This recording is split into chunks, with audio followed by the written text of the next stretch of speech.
Miami is not just a lifestyle flex anymore. It's become a strategic home base for serious wealth, and the reason is not one trend. It's a stack of advantages that's hard to replicate in one place. Florida has no personal income tax, and at the ultra wealth level, that changes a map fast. Then, you layer in what the migration data is showing, households and income are moving here, not just visiting. And on the business side, Miami is getting real financial gravity. Citadel is building a massive global headquarters in Brickell, over 1 million square feet. So this is not hype, this is positioning. If you're coming from a place like New York, California, or Illinois, it starts to raise some real questions. Does relocating actually improve my overall financial position? Or is it just a shift in my lifestyle? Is Miami a place to build from or just to spend time at? And where do people at my level actually live once they get here? Because Miami is not just one thing. I'm Milton Andrade. I work with relocation and international clients here in Miami.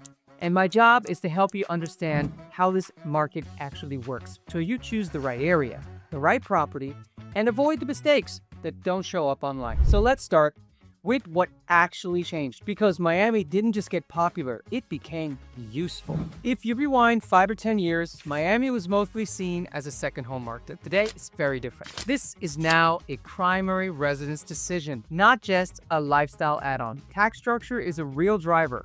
Florida has no state income tax, and for high earners, that's not a small detail. That's structural. Depending on your income, that alone can change your annual exposure in a very real way. We're seeing actual wealth migration, not just movement. IRS migration data tracks adjusted gross income moving between states. Florida has consistently been a net inflow state, and independent reports are confirming this trend. Henley & Partners' Global Wealth Migration Report has repeatedly flagged Miami as a top destination for high net worth individuals. And then there's the business side. Citadel and Citadel Securities committing long-term in Brickell, not a short-term trend. That's infrastructure thinking. They dropped $125 million on a plot of land in Brickell to build their headquarters. When you see tax advantages, actual wealth movement, and long-term business investment all happening at the same time, that's when a city becomes a serious base, not just a nice place to visit. So that's what's changed. Now, let's talk about why people are actually making the move. At a high level, these decisions usually come down to 4 things, not trends. Just how people think when the numbers are meaningful. This is not about saving money. It's about keeping more of what you already make. High tax states like New York, California, New Jersey, Illinois, combined federal and state exposure is significant. Florida removes one major layer of that. For a lot of my clients, this isn't about chasing a deal.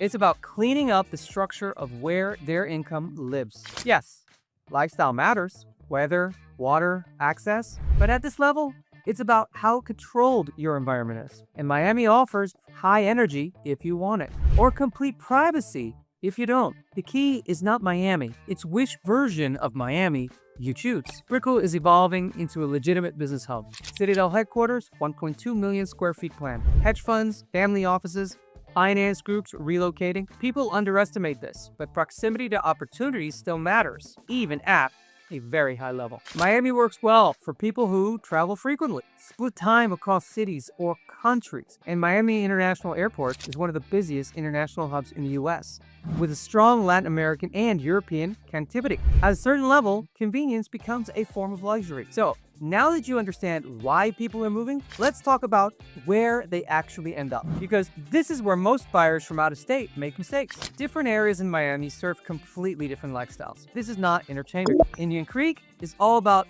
privacy, control, and scarcity. With only about 40 homes total, it's fully controlled access, and they have their own police. This is not aspirational buying. This is intentional, generational wealth buying. In Coconut Grove, it's lifestyle and lands, more residential, larger lots, waterfront.